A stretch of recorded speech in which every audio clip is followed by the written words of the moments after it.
இவங்க வந்து தங்களுடைய தரம் தாழ்ந்து போறதுக்கு தயாரா இருக்காங்க அப்படின்னா, இன்னைக்கு பாகிஸ்தான் கெஞ்சோ கெஞ்சுன்னு கெஞ்சிச்சுன்னு இவர் சொல்றத நான் எந்த அளவுக்கு நம்ப முடியும்?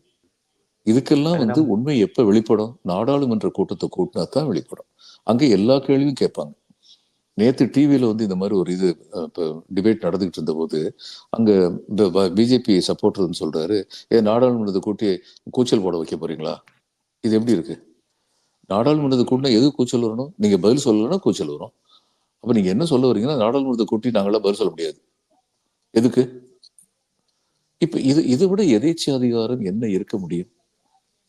கண்டிப்பா. அது இப்போ இன்னொன்னு என்னன்னா, இது வந்து ஒரு நேஷனல் கிரைசிஸ். இந்த பாருங்க, நீங்க லோக்கல் பாலிடிக்ஸ்ல வந்து என்ன வேணாலும் ஸ்டெப் எடுத்துட்டு போங்க.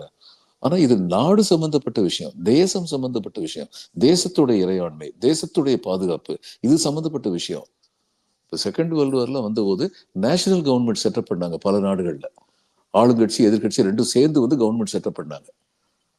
ஏன்னா இது வந்து நேஷனல் கிரைசிஸ், நம்ம நாட்டுக்கே ஆபத்து வருதுன்னு அவங்க உணர்ந்தாங்க. இன்னைக்கு நீங்க தானே சொல்றீங்க நாட்டுக்கே ஆபத்து, நாட்டுக்கே ஆபத்துன்னு. அப்ப நாட்டுக்கே ஆபத்து வரும்போது இன்னைக்கு வரைக்கும் நாங்க நாடாளுமன்ற கூட்டத்துக்கு கூட்டோம்னு சொல்லி ராகுல் கேட்டிருக்கலாம். நம்ம இன்னைக்கு வரைக்கும் கேட்டோமா?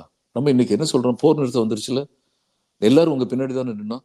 இப்ப எல்லாரும் உட்காந்து பேசணும்ல, என்ன நடத்துது, என்ன செஞ்சீங்க, எதுக்காக செஞ்சீங்க, இந்த கேள்வியெல்லாம் கேட்போம்ல. நாங்க உங்களோட கேள்வியே கேட்க கூடாதுன்னு நினைக்கிற அளவுக்கு நீங்க என்ன ஆண்டவனால் அனுப்பப்பட்டவர்களா?